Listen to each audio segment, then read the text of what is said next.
Hello hi everyone, स्वागत है आपका ट्रायंगल सीरीज़ में।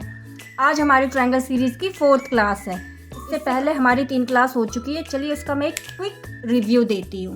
ओके, फर्स्ट क्लास में हमने ट्रायंगल ड्रॉ करना सीखा था and triangle has 3 side, triangle has 3 corners and triangle has 3 angles के बारे में पढ़ा था कि triangle can be classified in 2 different ways. Okay, triangle को हम 2 भागों में डिवाइड करते हैं, बेस्ड ऑन देयर साइड्स और सेकंड है बेस्ड ऑन देयर एंगल्स।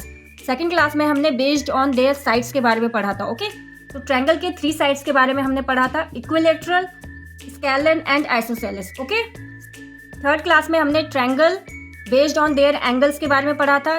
पहला एक्यूट एंगल ट्रायंगल, दूसरा right angle triangle and third obtuse angle triangle. Okay, ये थर्ड क्लास हमने कवर की थी।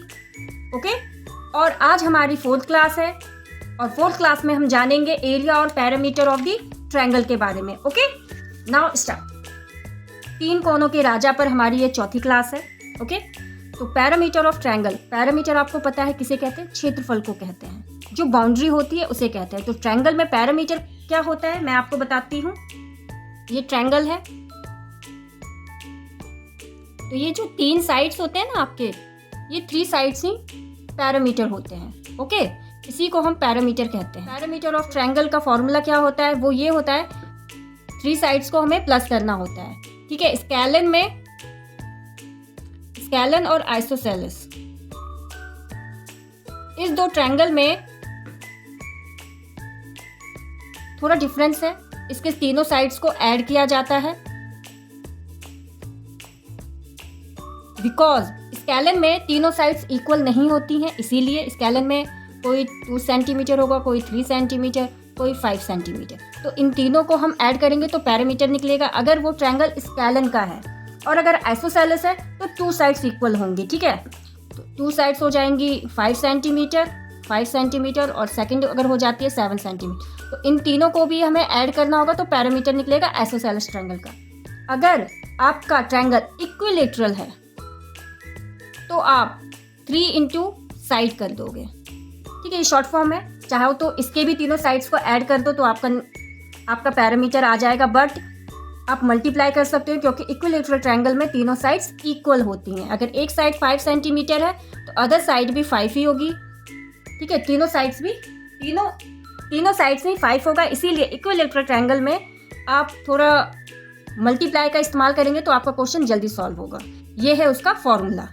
ठीक है, इक्विलैटरल ट्रायंगल में 3 इंटू साइड्स इसीलिए होता है because all sides are equal. ये है आपका पैरामीटर ऑफ द रेक्टेंगल का फॉर्मूला।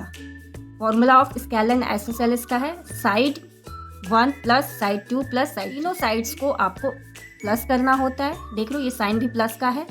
एंड इक्विलैटरल ट्रायंगल में 3 इंटू साइड होता है, किसी भी एक साइड को 3 से मल्टीप्लाई कर दो आपका आंसर आ जाएगा, और ये है फॉर्मूला। ये डिफरेंस है पैरामीटर ऑफ ट्रायंगल के फॉर्मूले में, क्योंकि स्केलन और आइसोसेलेस के तीनों साइड्स इक्वल नहीं होते हैं, इसीलिए 2 अलग अलग फॉर्मूले बनते हैं। इक्विलैटरल का डिफरेंट है, इसका डिफरेंट है। आप चाहो तो इक्विलैटरल में भी तीनों साइड्स ऐड करके आंसर निकाल सकते हो, बट आपको तो जल्दी क्वेश्चंस के आंसर करने हैं, तो ये एक शॉर्ट फॉर्म होता है, जैसे कि हमने स्क्वायर में सीखा था 4 इंटू साइड।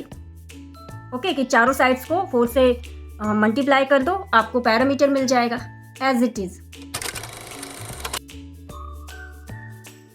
ये है formula area of the triangle का। क्या है? Area is equal to 1/2 multiply base into height. अब क्वेश्चन ये आता है कि ट्रायंगल में एरिया क्या होता है। ये आपका ट्रायंगल है।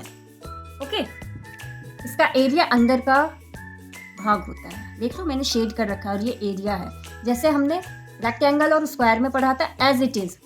ओके, ये एरिया है। अब इसका एरिया हमें कैसे फाइंड आउट करना है वो आप इस फिगर में देखिए।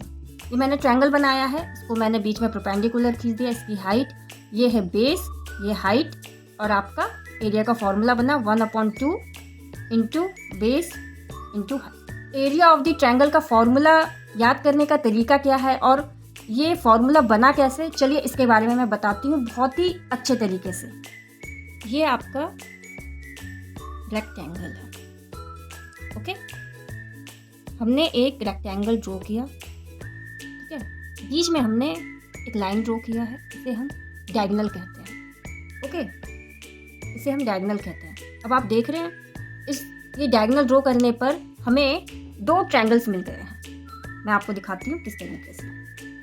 ये देखिए, ये फर्स्ट ट्रायंगल, ओके, ये सेकंड ट्रायंगल। आपको 2 ट्रायंगल मिल गए। ओके, अगर आप किसी भी रेक्टेंगल स्क्वायर को बीच में से एक डायगोनल ड्रॉ कर देते हैं तो उसमें 2 ट्रायंगल बन जाते हैं। ये आपका स्क्वायर है, ये कर दिया, ये बन गया। ये आपका एक स्क्वायर में आपको ये 2 साइड्स इक्वल मिलेंगी, ओके, क्योंकि स्क्वायर में 4 sides are equal to each other, ठीक है। तो इनमें अगर आप डायगोनल ड्रॉ कर देते हैं तो आपको 2 ट्रायंगल मिल जाते हैं। एरिया ऑफ रेक्टेंगल का फॉर्मूला क्या होता है? Length into breadth, okay.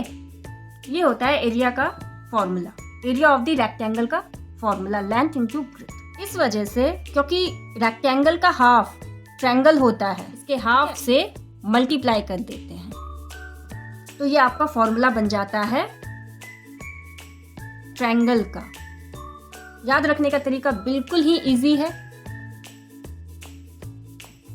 Draw a rectangle, okay, एक रेक्टेंगल आप ड्रॉ करें and draw a diagonal and see the 1 rectangle become 2 triangles, ठीक है।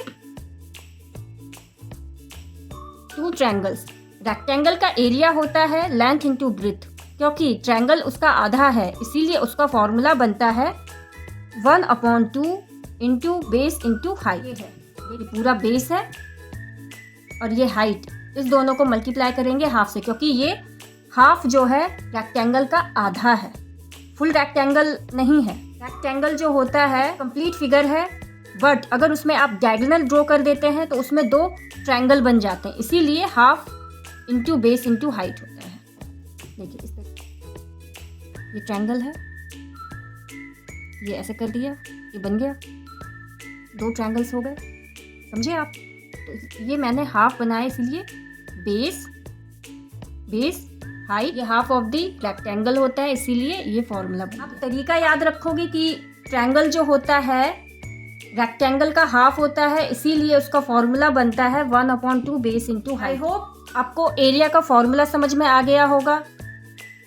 तो स्टूडेंट्स, अगर आपको कहीं पर भी थोड़ी सी भी प्रॉब्लम है कि एरिया ऑफ द रेक्टेंगल का फॉर्मूला कैसे बना, प्लीज़ कमेंट में मुझसे पूछें, मैं उसका आंसर ज़रूर करूँगी।